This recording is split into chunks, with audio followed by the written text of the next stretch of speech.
This is an Artist Journey podcast, the podcast for people thriving and creating as artists. I'm your host, Malcolm Dewey, and let's begin.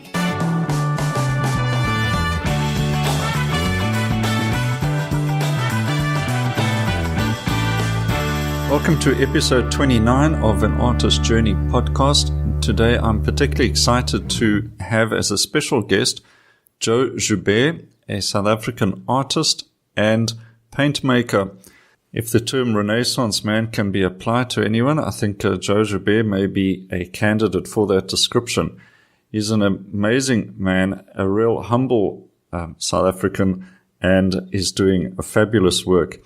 Not only is he a gifted artist, but he has had to overcome a lot of personal hardship and is an inspiration for hard work, taking opportunities and producing something exceptional, very often out of nothing.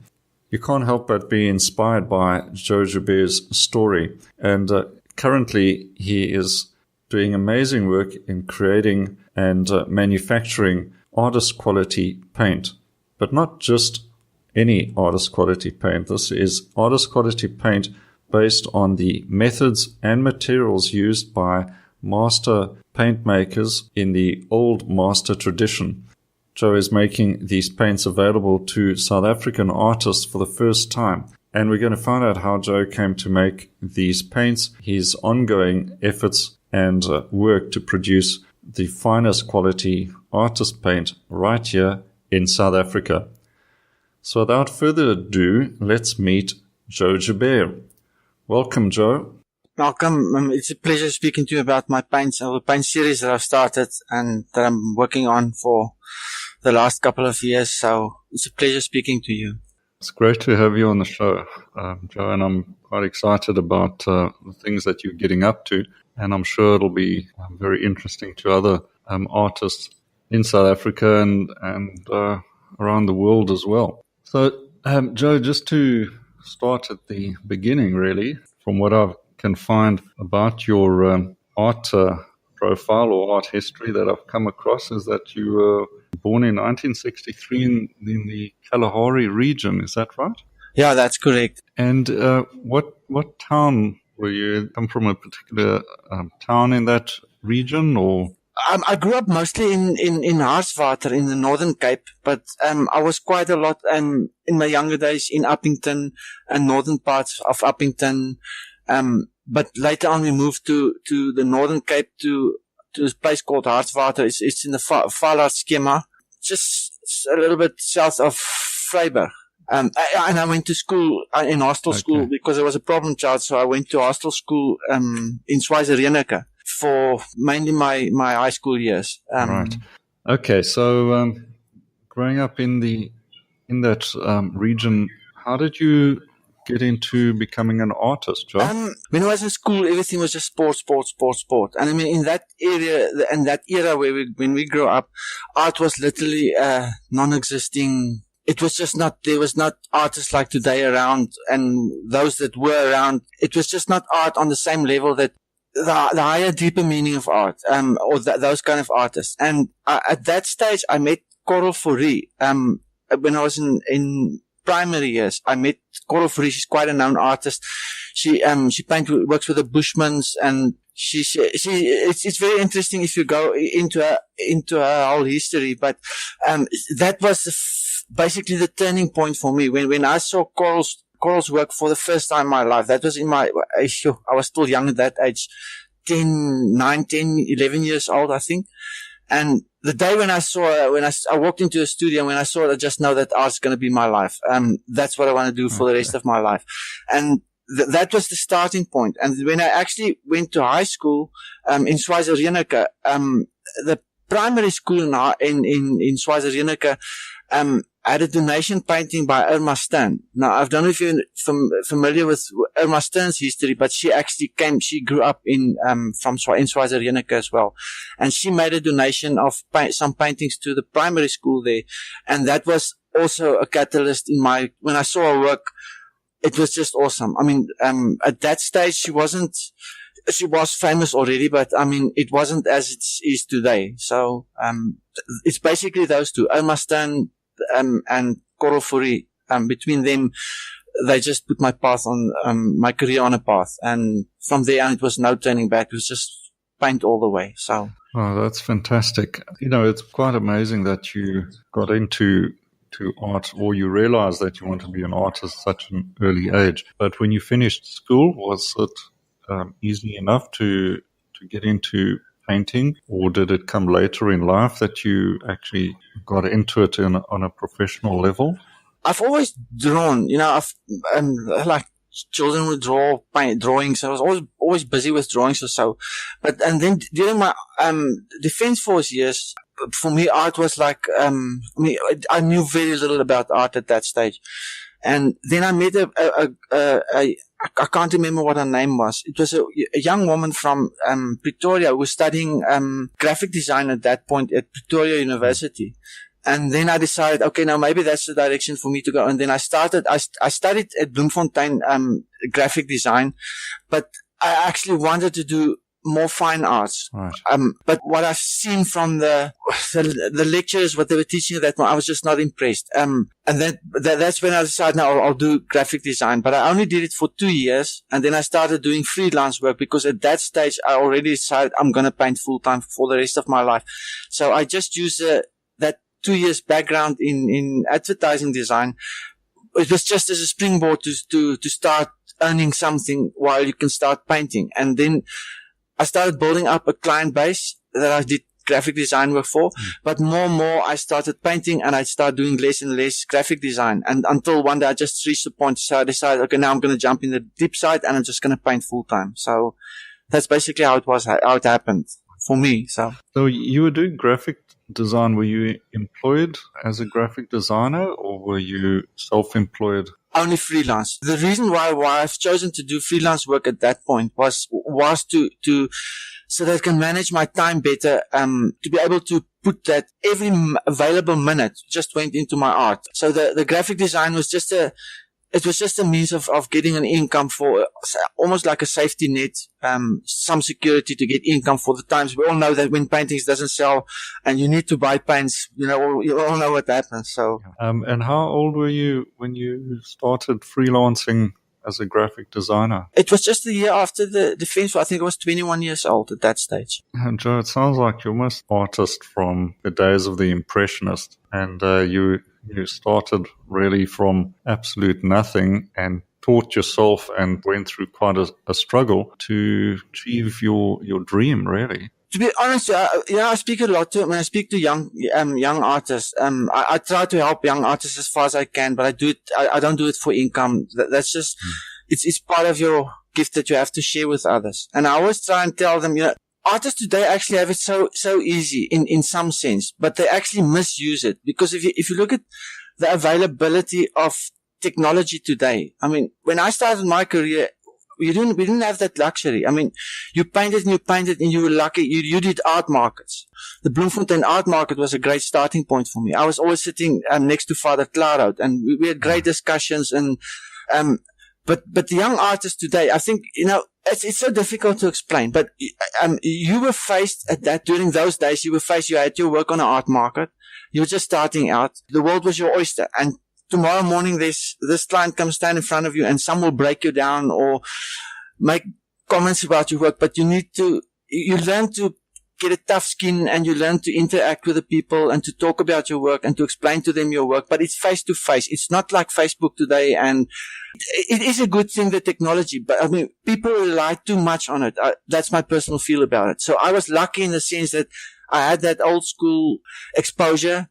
It's still available for artists, but for some reason, there's a lot of artists that don't use it. There's this thing about art if you go and stake your work and you put it on an art market, then you degrade your work.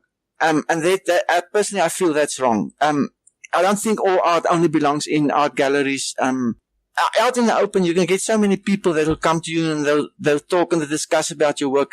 Yes, that happens also in art exhibitions or analysis, but personally, I feel more artists should take the route, especially younger artists when they start their career, should take the route of using art markets and don't rely too much just solely on technology for marketing their work, or especially when they're starting out. Yeah, that's a very interesting observation, Joe. And I know exactly what you mean about just talking about when you're getting started there. So it sounds like it would have been in the early 80s.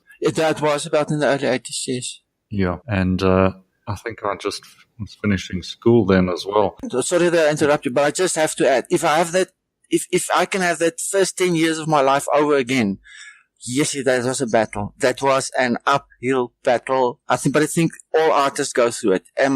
It's not a matter of you just paint and the success is there. You have to work at it, and you have to work extremely, extremely hard because the competition is very tough out there. But I mean, art is not about competition. It's about living your dream. But like I said, the first 10 years was a bit of a nightmare. Yeah. And, the last thing you were saying about, young artists today shouldn't spend so much time trying to promote their work through technology alone, but try and get their art in front of people's eyeballs, as it were. So when you talk about art markets, are you talking about galleries or informal markets? More art markets, like not flea markets. I'm just talking about art markets. I know there's one in Zoo Lake, and there's one in Pretoria. I don't do art markets anymore. It's been I don't know how many years. But there's a couple of times that I've helped younger people that wants to start out, and the first thing I do is I take them to art markets to give them the exposure of feedback from the public. Not just positive, but also negative feedback, because you need that feedback. And you for sure, you're not talking all to art critics at that point. It's just normal general people that will discuss your work. So it's more art markets, like just pure art, handmade art or anything in that sense. Mm-hmm.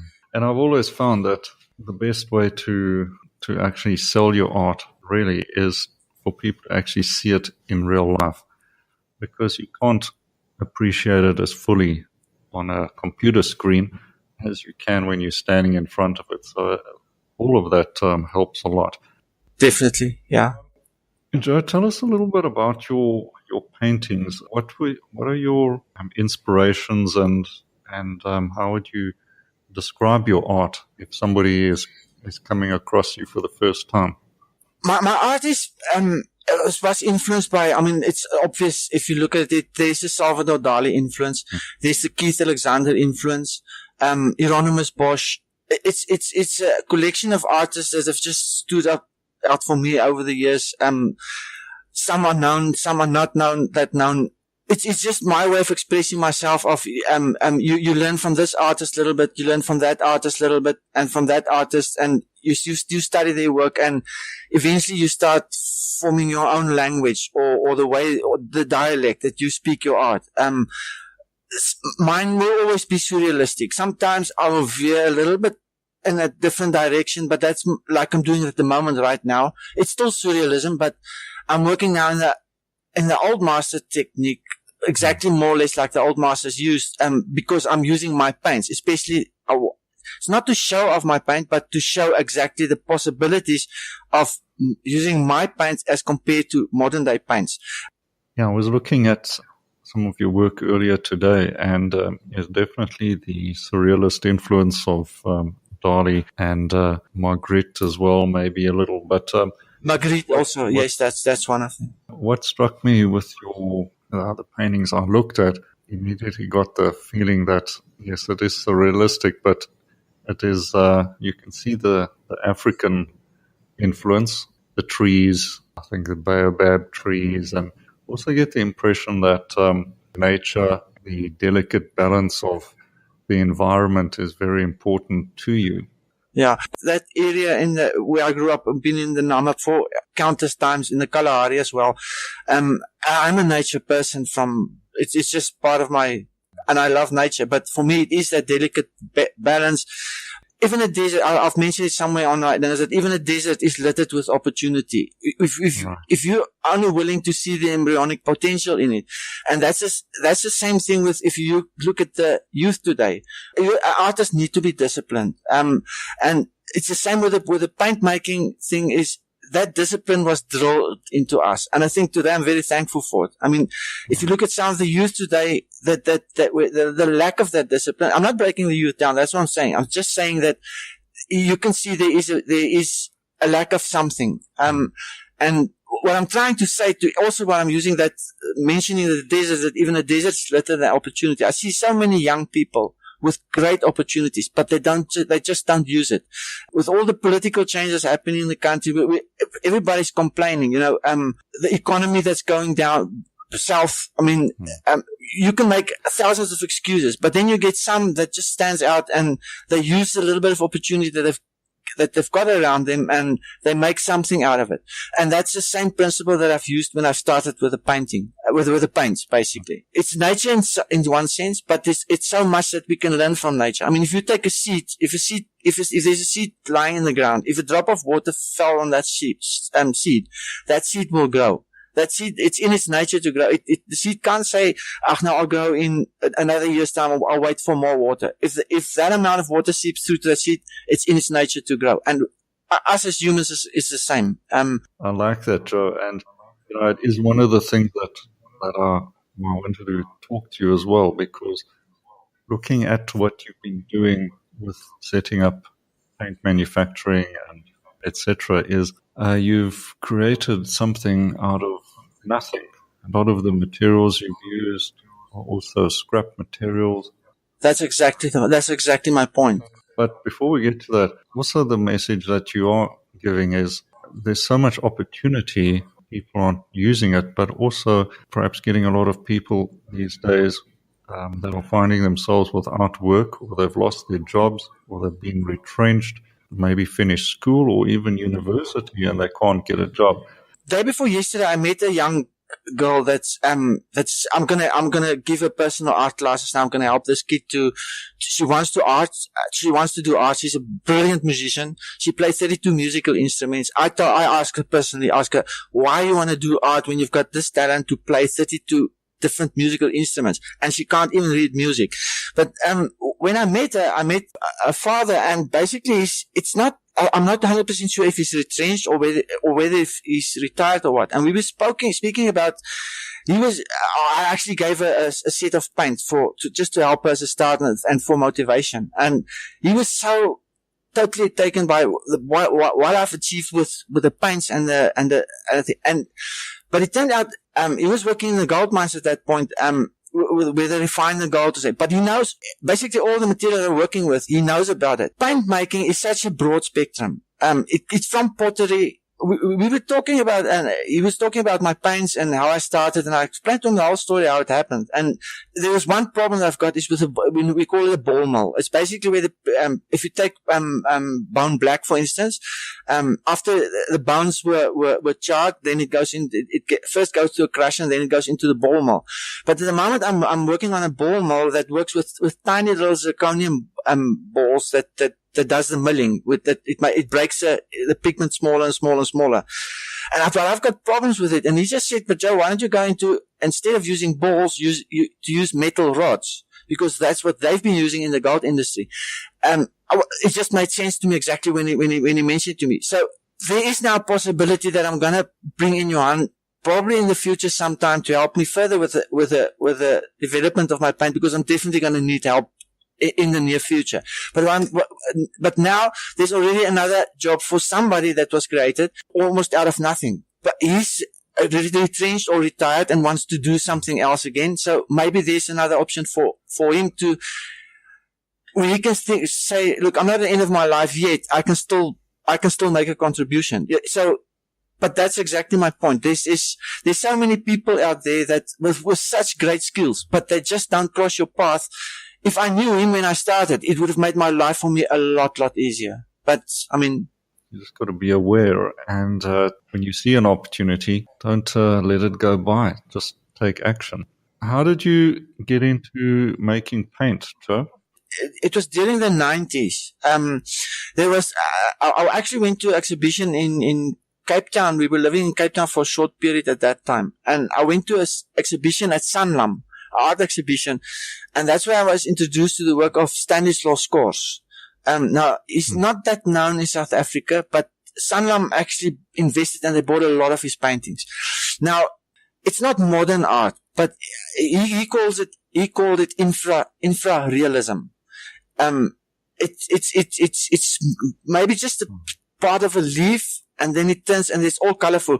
I don't know if there's still reference of his work on the internet, on Google, but I've got a lot of information about him. But if you ever get the chance to see Stanislaus Kors' work, and you see the word infra-realism, then you will know exactly what I'm talking about. To describe to anybody what he has achieved with pigments and with paints, it's just, when you look at a piece of art that was done in brown or just burnt umber, the colors that he mixed into, or how he built that color, I couldn't understand how it was possible that anybody can achieve such an effect just with pure paint. You can't describe it to anybody. If you ever get the privilege of seeing a Stanislaus Kors or have seen one, then you will understand exactly what I'm talking about. And it was about 2 years later, I followed it up, and it was 2 years later that I actually met Stanislaus Kors. He was living in Knysna at that point. And we were living in Stolbay, and then we moved to, lived in the mountains in wilderness. So I had access to close access to Stanislaus Kors. And actually, I've spent quite some time in his studio in Knysna, and he actually died a couple of years, wasn't sure, I think 2002 he died. At the age of about 60, I think he was 64 at the time. But Stanislaus Kors, he's actually from Poland. And he's from the old Russian school of, where you can't compare South African art schools to those art schools. You're talking about art that's on a level that's, it's in the stratosphere where we are still grappling around in the mud. It was really, the lecturers, everything is just, they just do it differently. It's a different old school, education that they've got. But, that was the first time in my life where, I was just used to ordinary art paints or so. But that was the first time in my life when somebody brought my attention to the difference between old school paint, old masters paint, and modern day paint, and how much it has changed. And Stanislaus Kors, he actually mentioned something to me at that point, and it kept stuck in my head. And that was the particle size of pigments today compared to, the synthetic pigments that are produced today. The particle size was a lot larger. So you get a better reflection in some sense, or to quite a large extent. And the CPVC, the critical pigment volume concentration, is different on the refractive end. I don't want to go into too much technical side of it, but he explained to me, the refractive value of larger particle pigments and why you can't achieve it with modern day paints. So that became a starting point. And from time to time, it's the closest place where I could bought paints at that point was in George. But George is a small town. And they don't always stock, premium quality artist paints. It's basically what you get there is in the hardware shops, and there was later on another place that started selling art materials, but it was still a problem getting hold of proper Winston & Newton white paint, for instance.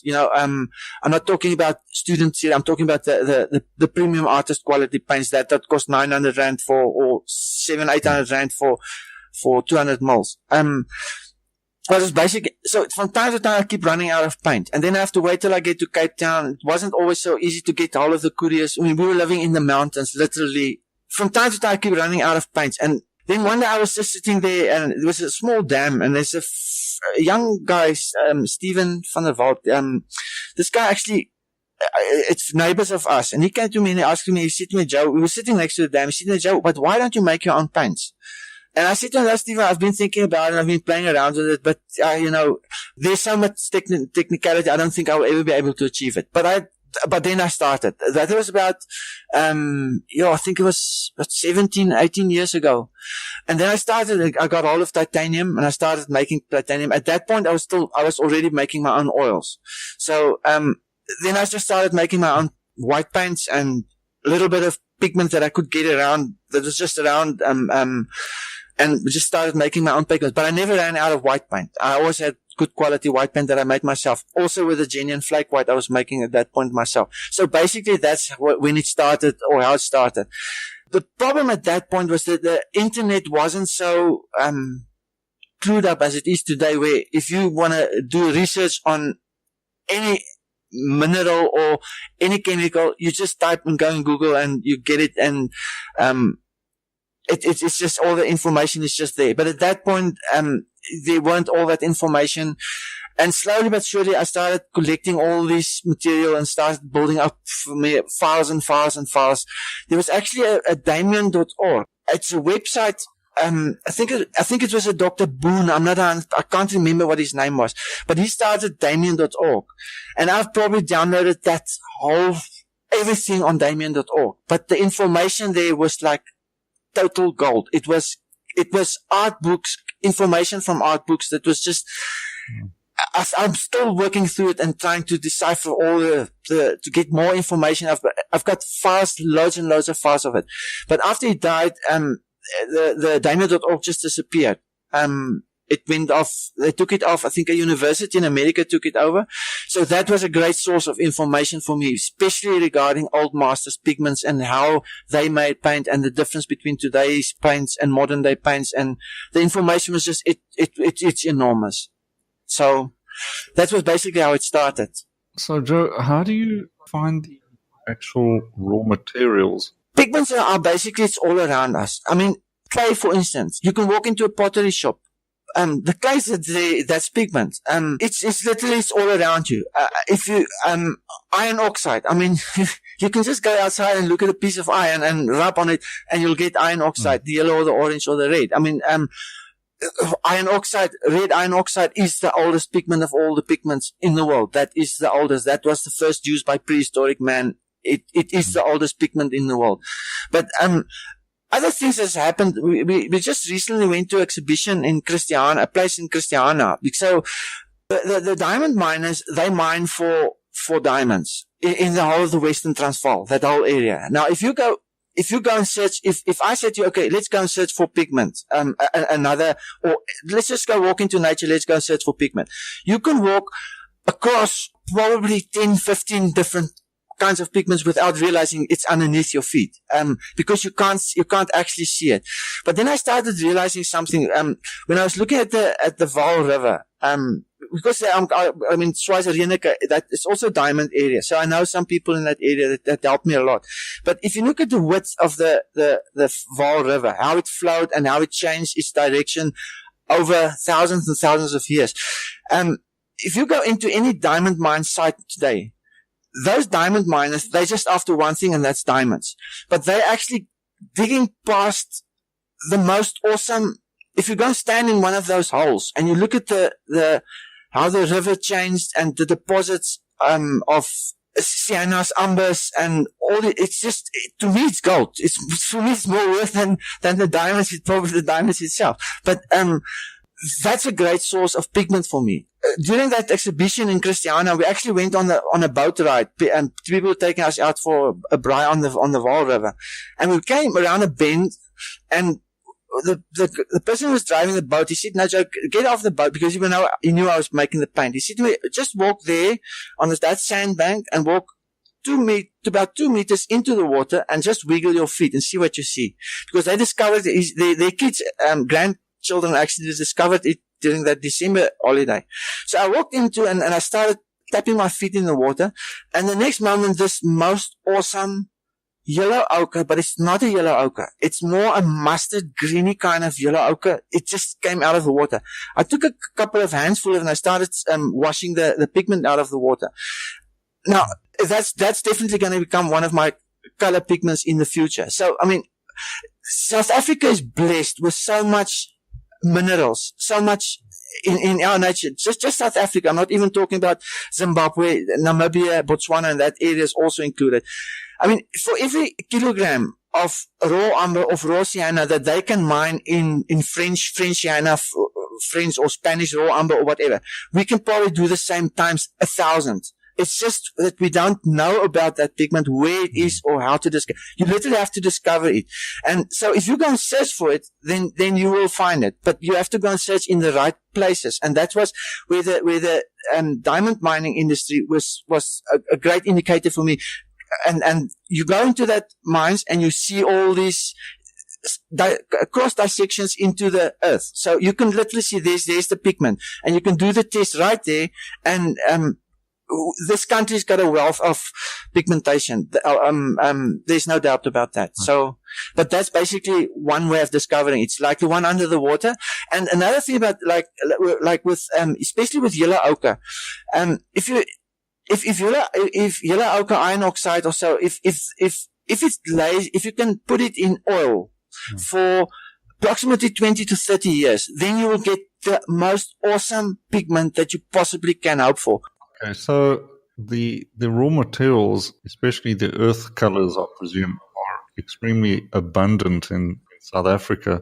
Now you have to turn that into paint. And I presume that you couldn't find that machinery in South Africa, so it looks like you had to build it all yourself. I couldn't find it. I was looking at it, but you see something else. When I started this whole thing, I had two options. I had to get investors that had to believe in me, or I had to go and borrow the money to be able to buy those machines.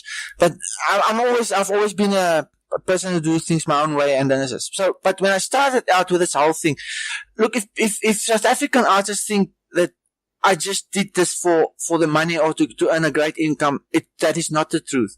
The actual truth about it is I always knew that it will give me some kind of income, but my painting is doing quite well internationally. So it's not that I'm painting for fame or fortune. The thing is just my paintings do sell quite well. The paint making was more of a passion. I just love it. It's just, it just makes sense to me to make paint. And pigments as well, because normally paint makers is not pigment makers, and pigment makers is not paint makers. So I fall into a category where I can make the pigment and I enjoy both of them. And because I've been an artist for 38 years, it's, you know actually what is good paint or what is not good paint. So the growth over the last 17 years, my knowledge growth with pigmentation and paints in general has grown with my art. So, and you started trying to understand it better and to get a better understanding of what the changes is between today's paint, modern day paint, and the old master's paint. And to remember what I was telling to you about Stanislaus Kors, what he told me about, and where I also can see today the difference of the paints that we are getting today, all the most synthetic pigments, as compared to what we've had in the 80s and 90s. But because I think it was around about the 1970s that paint really started changing it towards mostly synthetic pigments. So when I started this whole thing, it was the paint and it was the passion for it. But I also said that I'm definitely in future, I'm going to bring in, it's also a job creation for other younger people, but also to show them that you don't need all that millions of money and thousands and hundreds of thousands to go and buy these machines. If you go into any scrapyard today, if you look at the kind of machines they're throwing away and the pieces of scrap iron they're throwing away, it's just lying there, and you get it at a ridiculous price of per kilogram. So if you can just think a little bit, look at the opportunities around you and start making something out of nothing and start building, because anything that everybody has ever done, you can do, and if everything is possible. So if you take it from that point, that's also a reason why I started making all these machines. I will rebuild some of them in the future to get them to function better and work better, and have maybe engineering places help me with the things, because the tools that I've also used, I've not forced myself, but in some sense, I only use an angle grinder, a welder, and handyman drill. That's all I've used. So there were some engineers that I went to for advice, so they told me straight away, you're not going to be able to do this. It's not going to work. But it's working. So That's my point. You have to look at opportunities and don't complain that there is not enough opportunity. There is opportunities. So it's also to help other young people out there so that they can learn and see it is possible to do something out of nothing. Joe, I've had a look at some of your videos. You've made these fantastic machines. Are you all self-taught in manufacturing these machines? My dad used to work a lot with metal work. I was mostly doing woodwork all my life when I was a child, but I've got no education in that field. It's just common sense and luck, I can say. And you ask people for advice also. If you don't know, there's always somebody that you can go and ask, and they will give you the right advice. You just have to ask. For people who are interested in what goes into actually making up artist quality paint, the composition of artist quality paint is quite simple. A pigment, it could be, as you mentioned, crushed rock to make yellow ochre, and then you mix that in with linseed oil. Technically, it should be, fairly simple in concept, but when you go to an art shop and you buy paint today, what you're getting in the tube isn't just pigment and linseed oil. What actually goes into the average artist paint that people are buying these days? You see, you have to look at the difference between student series paint, and which most South African artists use, is student series paint, and the overpriced. We are totally overpriced in this country. Paints in general are very expensive, but the old masters paint and the higher quality paints is basically just oil, a binder, and that can be poppy oil, walnut oil, linseed oil, safflower oil, and pigment. There is a rule of, they talk about a 4 to 5%. That is additives or waxes or something that the paint company will put into their paint, but that's almost their trade secret. They won't say that they add it. It's also, if you add less than, or that 4% things that you add into your paint, then you don't have to, the paint makers, the paint factories don't have to put that on the tube, that is a content. If it's, for instance, if it's aluminium stearate that they add, and that's in all paints, or even Michael Harding, aluminium, they do put aluminium stearates in. You see, the thing is, the big brand names, they work at such a output rate that the one thing that they don't have is time. Time is a big factor in making paint, and especially when you work with old traditional masters paint, then time becomes a critical factor, and that's why they add all these stearates in. But the stearates, also the fatty acids, it's also in linseed oil. But the majority of the oils that the big manufacturer use is alkali refined linseed oil. It can be blends of oil, depends on if it's burnt umber and raw umber, which is a very fast drying pigment. So if they want to get it to, they say it's bind in linseed oil, but if they want to get it to dry a little bit slower, to be more in line with cadmium yellow or cadmium orange, or so, to dry at more or less the same rate, then they add, like, for instance, poppy seed oil with a linseed oil to make it dry slightly slower. But they don't say on the tube it's a mixture of this oil with linseed with poppy oil. That is just it's like a 3% that they might add. So, but what's on the tube is that they don't always specify exactly what's on the tube. Is that 4%? But what has happened over the last couple of years is that 4% has been stretched now to nearly 20%. And more, these big manufacturers put anything into their paint. It's just the way that it is developed over the years. They're just trying to add waxes and everything to save money. They constantly search, and money is always a big factor. I mean, those companies always, they do have the pride in their product, to try and keep it like Michael Harding, for instance, but there is things that's really, really going wrong in the whole of the paint manufacturing business at this point in time. So when you talk about the premium artist quality paints, Vasari, Rublev, Michael Harding, they put very little additives in, but a very high pigment concentration, as opposed to where the student series paints are loaded with calcium additives, stearates, aluminium stearates. There's just so many waxes that's available, modern day waxes that's available.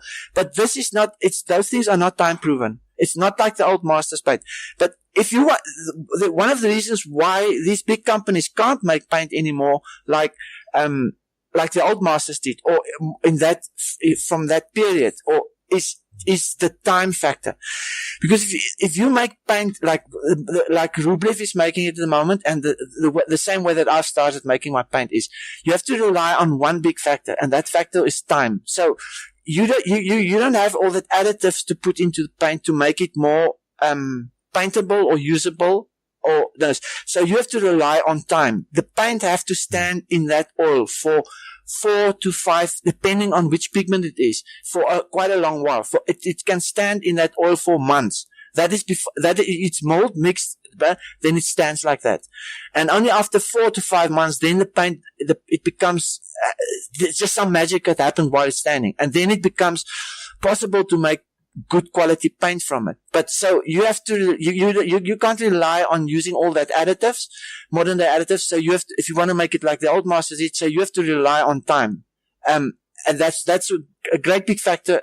That's different between what the paints that I make and the Rublev definitely, and the same route that I've taken with my paint. For me, when I started, I had the choice to go the route of making the same paint as the Chinese are making, or all the other paint makers. But because when I come back to Stanislaus' course, what he taught me about the bigger pigment analysis, and it was just for me that I personally feel that there is, look, it's fine with the ochres and the ambers and that natural minerals that you can get out of the ground, but there's so many of our other minerals, that's chromium, for instance, that gets exported to China. It's turned into pigment, and then the pigment's exported back to South Africa. It's, if you look at manganese, the manganese mines in northern Transvaal, it's the same thing. They've actually, at some point, I read on one of their Facebook page, on the website pages, that they were thinking of going into to develop pigments, and to look at and export it, because I mean, there's quite a lot of pigment that you can get from manganese itself. Pyrrolite, for instance. I mean, pyrrol red comes from pyrrol, thing. But we export all these things. Why can't we also start manufacturing, pigments? And if you look at the total amount of turnover of pigments globally, it is beyond enormous. I think it's in the region of 40 to 50 billion on a yearly turnover. I mean, that is, but now another thing is, of all the pigmentation that's produced in the world today, what artists don't realize, you walk into an art shop and you see art, you see pigments, and you see paint, and you see lots of pigments and lots of different paints. And then in your head, your perception is, okay, artist pigment paints is something unique, something that it's not. It's all the development of pigment. The artist paint makes less than 0.5% of the total consumption of pigments that's produced worldwide, globally. Artists make up less than 0.5%. The rest goes into car paint, house paints, plastics. That's where the pigments go. So these, in some sense, they cater for the artist, but there's so many pigments that's literally disappeared off the market. Because the art market for it is to supply the art market. It's too small. They can't really make a profit out of it. So there's excellent paint pigments that's busy disappearing off the market at an accelerating rate. There's new ones coming along, but basically all that's coming up is just synthetic pigments. So, Joe, you're saying that if it is possible for artists to have excellent quality paint at an affordable price, it just means that somebody like you has had to actually get started and make the stuff. There is no reason why artists should be paying up to, as you said, 700, 800 Rand for a tube of paint anymore. Do you think it's artists are being ripped off for a long time? Definitely, most definitely. I just recently spoke, maybe I should not name a brand name, but to one of the more well-known brands in South Africa. She was busy unpacking in an art store, and I had one of my tubes with me, and I started talking to her about the pigments. And she's from Italian woman. She's basically one of the main reps in South Africa. And I said to her, I started making paint, and we started talking about it. And then she said, no, she don't have even close my knowledge on the level that I was talking about. But the thing is, when she said to me that it's unbelievable, amazing what I've done. She couldn't believe that it's possible that somebody in South Africa could do it. It's not, and I mean, if you look at, and the old masters, they all made their own paints. And there's still that thing of making your own paints are busy getting a lot of, momentum in Europe again. There's Facebook page references to it as well. Groups that have started making their own handmade paints. They can't make all the colors, but it's possible for everybody to do it because it's been done for millenniums. I mean, we just fell into in our modern day times of you walk into shop and you easily walk out. It's just the convenience. We're busy becoming dummies. We don't want to use our hands. We don't want to use our brains anymore. Yeah. And I think if artists, if they can just play around a bit with a little bit of pigment, a little bit of oil, just to understand the process better, then that's also going to be educational for them, and they're going to understand their paint, what they're actually painting better. So, we've become divorced of understanding pigments and understanding binders. I mean, if you look at some on the side of the tubes, you'll always see that it's made with linseed oil or safflower oil or this oil or that.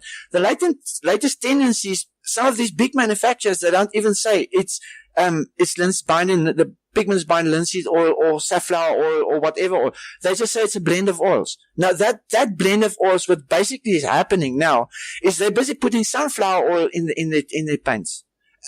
Mixed with, it's a mixture of sunflower with, sunflower oils, which is a lot cheaper, with, linseed oils. So it's a blend, but they don't say what blend it is. So it can be anything that's in there. And then I'm really usually very cautious about that. But you see, I mean, sunflower oil can create problems in paint within within 2 to 3 years. There's already problems starting. It's a lot of different things that happen, but because the people don't physically work with pigments and paints anymore, in the sense of just take a little bit of, go to a hardware shop, buy some yellow ochre and take some oil and just mix it. But take a piece of a glass or a rock or something, put it on a slab of glass, just play around with it and just see what happens. And people they've become totally divorced from their craft, actually, in some sense, because the paint has always been, over the years, that was part of for the old masters, it was part of their craft, was their paint making thing. And even when they started making in the 18th century, when the paint makers started making paints and started tubing this during the Renaissance period the artists at that point, the true artists, they still made their own paints. Even when it was available in pig's bladders or so, they still continue to make their own paints. Yeah, absolutely. Those old masters had to belong to the apothecary guild because they were basically chemists making their own paint. You had to know how to make your materials. Joe, you've brought out a series now of earth colors, and you've got a whole bunch of them for sale at the moment. How can people get hold of you to purchase these? Oh, they can just contact me through Facebook. Basically, there's a couple of distributors that have contacted me that's really interested in selling my paints. But the problem for me is because mine is truly handmade. And it's not just the paints that's handmade, it's also the pigments. I have to grind that pigments up myself. I have to mill them up. It is a long process. In between doing that, there's also a lot of research that I'm working on. I mean, currently I'm working on developing, Indian yellow. Taking all the patents are there on the internet. The patents are from 1910. There's so many patents how to make Indian yellow. It is a complicated thing how to make, but to make Indian pigment, I want to make it myself, because I want to understand the pigment. Some pigments I will definitely buy, but there's another pigment that I've been working on, for 3 years now, and it took me literally 3 years, and it was a happy accident that I actually cracked it. You don't get sepia in student series paints, and there's very little. I think Winston and Newton's got, and Rembrandt's also got sepia. I'm not sure with Michael Harding if he's got sepia. But you see, most sepias today, sepia originated from the cuttlefish. That's when the main sepia sepia is the darkest brown close to black. But most manufacturers today will take burnt umber and black and they will mix it. It's the same as with your Van Dyke brown, for instance. But the genuine sepia came from the cuttlefish. Okay, they don't make it anymore. It's just it's not possible to do it on such a scale anymore. They use peat as well, rotten peat. It's also used in Van Dyke brown is rotten peat. I was doing some research on, especially on sepia at some point, and I came across something that Leonardo da Vinci wrote. But he was making a reference to sepia and the aloe vera plant. But like with many of his writings, not everything is completed. And it was just like 4 or 5 sentences where he was making a reference to sepia. Now, I mean, you also have to understand that the old masters, if you bring that into perspective, they didn't wake up just one morning and when they started their art and there was pigments available all around them and they started. They've learned from the old monks. The monks did all these, for years the monks developed pigments that they used in those big, colorful letterings that they've made when they're in their Bible writings or what. So a lot of the knowledge that the old masters got actually came from the monks. And the monks shared all their travels. One pigment maker for the monks might travel to another area and another area and another area. And that's how it started, the knowledge started getting into, for the old masters. But in that sense, Leonardo was referring to sepia from aloe vera, from the aloe vera plant. Now I'm working at the moment, I'm working with madder lake. The plants are here. I will probably harvest put the first harvest. I'm busy harvesting it, but the first pigment will probably in a couple of months, but the first genuine madder lake pigment will be available in a couple of months time. But genuine madder lake, alizarin crimson is quinacridone. And I was, okay, but that's another thing. But I was working around this and I'm trying to understand. It is a lake pigment, but I'll come back to lake pigments that people understand slightly a bit better. Lake pigments are from plants. And then there's a carrier. Madder lake, for instance, are precipitated onto aluminium hydrate, and that becomes your pigment. Aluminium hydrate is a very, translucent, it's basically volcanic ash in some sense. Yeah, it's basically volcanic ash, aluminium hydrate. But, so it's the plant material, the milky side for color is transferred to a pigment carrier. In this case, it's, aluminium hydrate with alizarin crimson. But I was playing around with aloe vera and trying to understand what Da Vinci was referring to, what he was getting an unbelievable, beautiful sepia from, and he used it in his work. And I couldn't understand. I've played around with it and I've played about for 3 years, and after 3 years now I've cracked it. It's the most awesome, intense sepia translucent. It's just, you can't explain it to somebody, but to get it now into the crystalline form and into a pigment form, that was a bit of a challenge, but that's another pigment that I will also have available in the market. And I don't think there's any other manufacturer in the world that makes sepia from aloe vera plant. And it is totally possible, and it's proven, because Da Vinci's work is proven that, I mean, it will last. Well, that sounds fantastic. Joe, I've been curious to find out a bit more about white. You've made titanium white, but you've also working on, I think, flake white. And I make titanium, but my titanium is different. Rublev also don't use any zinc in their titanium white paint. Now, there's a couple of manufacturers. Michael Harding, if you go to Michael Harding's webpage, you'll see somewhere in the, I think it's in the white paint section, he's also referring to now the problems that start with zinc, but they will follow and see what the development is from there on and what they're going to do to try and get past zinc. But zinc are in all paint recipes. So zinc, if you look at titanium paint today, there is a zinc content in.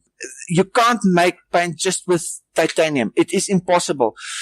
You have to add that something to to make it more paintable or another paint manufacturer is thinking Williamsburg have also now completely, they've changed, they've cut out all zinc in their paints. Zinc is poison in the sense it can create even as little as 3.6% zinc content in paint can already lead to excessive cracking within the first 5 to 6 years in your paint. You won't always see it, but if you keep it in the light and you look from the back, that is a problem with zinc. And zinc is mixed into yellows, potassium dichromate, just plain yellow, the old school bus yellow. It's potassium dichromate that's precipitated onto zinc. So it's still, you get the yellow, but it's zinc yellow actually in some sense. So the zinc becomes a carrier. So zinc is a big problem. And what I've done is, what Rublev Paint's also done is how to get away from using zinc in your white paint. And he came up with the answer was to use lithopan. Now, lithopan is probably for 200 years, it was even more popular than flake white. It's basically, barium sulfate and zinc sulfate. It's not zinc oxide, zinc sulfate. So there is a difference between them. That's lithopan. It's also known as porcelain white. So we took the route of using barium sulfate with titanium. Because barium, lithopan was for like 200 years, it was more popular than flake white and the other, that was before the other paints came on the market. The titanium production took over completely, globally. I mean, it's produced today in hundreds of millions of tons per year. But so the titanium white now contains barium sulfate and not zinc. So there is a difference with my paint in that sense. Michael Harding's already referring to, he's probably going to start making changes also soon. He will probably follow Williamsburg. So the big manufacturers have waken up. There is problems with zinc in paint. So they've got to come up with another with another, replacement. Luckily for me, I just started, I'm not that big, so it's easy for me to start small, to do the changes and not to take their route to use zinc in my paints. That's the one paint. The other paint that I'm making is flake white as an alternative flake white. Now, what you do there is, because flake white there's no better pigment than flake white. The genuine, flake white that's made the old traditional way of horse manure and, that's rusted in, with acetic acid, 30% acetic acid. So there's some marriage between flake white, lead oxide and linseed oil. There's just something that happens between them that makes it the best. There's no better pigment than that available. As long as artists follow good principles when working with it, it won't bite you, it won't attack you, it won't kill you. If you eat it, it will. But eat enough burnt umber and you're also going to get sick. So, this whole thing with lead in paint has been blown totally out of proportion, and especially in the art market, for artists. House paints, that I can understand, because there's a lot of sanding going on of old walls and you breathe in all that dust or so. But for artist paints, it is not that, they shouldn't be that scared. And I can just advise artists who have never worked with genuine flake white, just try it once. You will. I'm working with it now, and every day, I just had a discussion a day ago with another artist, who's also a surrealistic artist painter, and he also said to me, Joe, I can't believe that was the first time in his life he worked with a genuine flake white. You can't describe the way that the paint handles. It's just different than titanium. You can't do with titanium what you can do with genuine flake white. So the flake white is one, but because of the problem for some people to work with flake white, I've made an alternative flake white. Now, what I've done there is I've also used, a little bit of titanium. It is on the tube, and, is also based on lithopan. But there, because to get that same properties, or handling properties of flake white, I also use in different of my other paints, is because you don't manufacture paints like the big paint manufacturers that mix A, B, and C, and D, and X, Y, and Z waxes that goes in, and it goes in the mold and out comes paint the other side. So it's a time factor that you have to rely on. But the other thing that comes into play is you work with different oils, linseed oils. That's some of different stand oils. That's one has been standing for 20 days, one 30 days, one 50 days, or 60 or 90 days. So you work with this different viscosities. Now, back to the white paint I was explaining to you, is to get the same property handling with flake white alternative. Basically what you do is I've used a mixture of linseed oil with different viscosities to give you that same feel. I've done that with a couple of my other colors as well, also to get that thixotropic effect that's so popular with the old masters, and it's just a difference in the paint. But that's one way of being able to make paint to get away from waxes, is to use different linseed oil with different viscosities that you mix till you get the right mixture. So that's the 3 different whites that I'm working on. I'm busy working on 2 other whites that I'm still considering. I'm still doing tests on them just to see that I get it right. The one is a mica white, total different, especially for people that work modern or that paint flowers or something. I'm just you can't explain how that mica creates a different white. It's got again a total different property than titanium or flake white. But flake white will always be the best of all. There's no comparison. If you've never worked with it, try it once. You won't regret it. It is just a pleasure to paint with it. And it is the most rugged of all the paints. There's nothing. If you build up your painting from the bottom up, white paint get mixed into all your other paints. So if you build it up if you start mixing zinc at some point into your painting, so you, on top of the flake whites that you've used or titanium what you've used, then you're busy creating a weak point in that painting. You won't see it now, but it's there, and it will happen, and it will increase in problems over time. But zinc, flake white, because it's mixed into your other colors over all of your painting, it actually, that good property of flake white carries over to the other pigments, and it creates just a much stronger paint form. That sounds fantastic as well, Joe. Definitely am going to be trying some of your flake whites very soon. When you're talking about safety precautions, I know it's a big issue for a lot of artists that are worried about it. Do you suggest that they should be wearing something like latex gloves when they're handling their paint? Is that will that take care of any safety issues? It's always good to have good painting principle in place. If you prefer to work with gloves, a lot of artists do that. I'll advise you. Personally, I can't do it. I don't do it. When I work with my flake whites in general, you mix it with a palette knife. You try not to get the paints on your hand.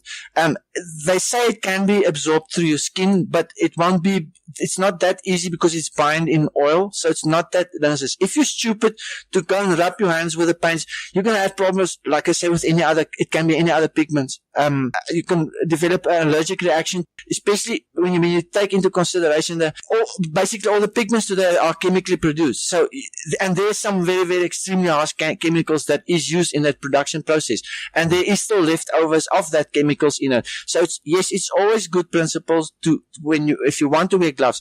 If you don't want to wear gloves like I do, just make sure that you just work properly, clean your brushes properly, wipe it off properly, and try not to get in touch with the paint as much as you can. And that goes for all, basically all colors. But lead white won't attack you. It won't, if it's just, especially people that got young kids around, I won't advise that. I mean, it can happen. I also had 2 kids. Kids came, they put their fingers in, play with the paint while you're not looking. But again, they have good principles. When you work with it white, put it aside so that kids cannot, but you don't always look. But in that sense, if you've got small kids and you don't want to take that risk, use the alternative one. I'll much rather advise you to do that. But if you're a more professional or older artist like I am, by all means do it. Try flake white, you'll never regret it. What about the cadmiums and cobalts? Are you going to be able to make any of those? Is that possible as well? I won't be able to make the pigments myself. The problem with cadmiums is they are extremely expensive. And for a small manufacturer, if I start making the cadmium colors, the problem for me is because you can't buy pigment at the scale that the big manufacturer does, that gives it at a much better price or this. It's not impossible that I'm not saying that I'm not going to do it. I'm still looking at the options. I'm still looking at, but I want good quality pigment that I can use, I definitely want to make it. But there are other options as well. I mean, if you look at Hansa yellow is similar in hue to cadmium yellow, but Hansa is transparent, brighter, and has more tinting strength, and it goes a lot further in mixtures than cadmium yellow. So there are other pigments that's busy coming on the market that is relatively a lot cheaper than the cadmium colors. If I stumble on some supplier that can supply it for me at a reasonable price, I will make it. But there's one thing that I won't make. I won't take cadmium colors and mix it clumps a lot of, like with this most student series paints, and some of the major manufacturers also, they put a lot of additives in the cadmium colors. I want to keep the paint true to old masters. But like I say, there's other yellows that are very, at this point, it's very comparable to the cadmium colors. There's I don't know if you're familiar with Maya blue. No, I'm not. It's a new blue. Basically what's happened, it comes from indigo. The Mayans developed a blue pigment that it was painted on their temples, and they found that it's been there for thousands of years and it's still the same intensity of blue that it was the day it was painted. But basically what the Mayans did was they've done research for, I think it took them 50 years before they actually cracked it. But the Mayans made a picture of precipitation onto polygorskite clay, basically a type of volcanic ash, where they've transferred, it's a nanoparticle, where they've transferred the indigo onto this polygorskite clay, and it goes in all the crevices. So you get a new pigment with just amazing it's amazing on reflective properties, but it's also extremely resistant to alkalis, acids, and chemical solvents. And what they've done now is they've looked at other lake pigments. But in general, people were complaining about lake pigments because the color might fade, like with genuine Madder Lake. They've taken the route now what the Mayans did. It's a company in America they've taken out a lot of patents, but around there's ways around it. If you don't follow the exact same route, because there's another company now also that making also that Mayan blue, but they're just calling it Mexican blue. So then it's not the same, but it's exactly the same. It's made from indigo, and it's exactly the same way that the Mayans did it. They use just a slightly different process, but where you get yellow plant materials, lake pigments, and some are synthetic as well, that they're using the same principle of a mixture or precipitation onto that polygorskite clay. So you're going to get yellows and oranges that's busy coming onto the market now that can have the same properties as cadmium colors can. And the same light fastness as even better comparable. So I will look at cadmiums in the future, but I'm also looking at other yellows and other oranges and the reds and the blues included. Yeah. Oh, that'll be fantastic, because we can't wait to actually get access to these colors, and colors that haven't been used probably by South African artists anyway. And if we can get a full range of colors that most artists are used to, I think you're going to find them to be extremely popular. So have you tried painting with my paints yet? I have, Joe. The difference lies in the behavior. I don't know if it's totally different than modern day paints. It's not the same as synthetic pigments. No. It's difficult to explain. Yeah. I'm actually going to be including a demonstration of your paints, and I'll be putting that on my blog hopefully during next week. But there's all sorts of differences in the feel of the paint, and the strength of the paint is quite significant. But I'll be showing all of that on video as well, so people can see that on. And then if anyone wants to try out the paints for themselves, they can get hold of you at Joe Joubert Oil Paints on Facebook and order directly from you. And I'm sure you're going to get a lot more orders, Joe, so I hope you're ready to make lots of paint. It was 3 extremely intensive years that I've worked on it. My own paint work has been neglected a bit. But it was worth it. And I mean, what I've learned so far, what I'm daily when I'm experimenting, I can only improve from this point on. So, but like I say, people that use my paint, they shouldn't expect that it's a student paint or it mixed with all other paints. Actually, in some sense, it enhances other paints. It makes it a stronger painting. You create a stronger painting film. If you look at the chemical soup that's created when using most synthetic pigments, the chemical soup becomes bigger and bigger and bigger and bigger and bigger. But with the paints, when you use my paints and you just add 1 or 2 colors, you'll see the direction that it goes, but it's easy to get to a certain point. It's not an intermixing of 5 or 3 or 4 different colors to get to a certain color. But there will be more colors in the series, and I can only say is people have to try it themselves. I can't explain to them. But thank you. I really appreciate the instructional video or the video informative video that you're doing about it. But like I say, there's always room for improvement, and I'm also learning. And it's not just things you get out of books. You have to. It's daily. You have to experiment, and it's a steep learning curve. Joe, all I can say is that I wish you a lot of luck, and really do appreciate the paints that I've been able to get from you already enjoyed using. And as I said, I'm going to be putting up some videos shortly on my website as well, and encourage people to contact you and try out, even if it is just to try out the white paint that you are making, and then to move on from there. So I want to also thank you, Joe, for joining me on this podcast, and hopefully getting the message out there to people about what you are doing and the good work that you are putting out there. That's really going to be so much help to South African artists as well. So I wish you a lot of good fortune as well. No, thank you very much, Malcolm. I appreciate it, and it was great having this interview with you, and that I could share some knowledge. But I mean, like, this is a topic. If that when you start, I think it'll go on and on and on and on, and we'll still be talking till tomorrow morning. So, especially when it gets to the technical side. But thank you very much. I honestly appreciate it, and as long as you can enjoy the paint, then it's a pleasure, Joe. Thanks for joining me today. Really enjoyed this chat. Until next time, cheers. I want to thank Joe Joubert, my special guest today. It was a real privilege to speak to him and find out more about the excellent work that he's doing. I think you'll all agree that Joe is a real inspiration for pulling yourself up by your own bootstraps and doing things that other people may consider impossible to do.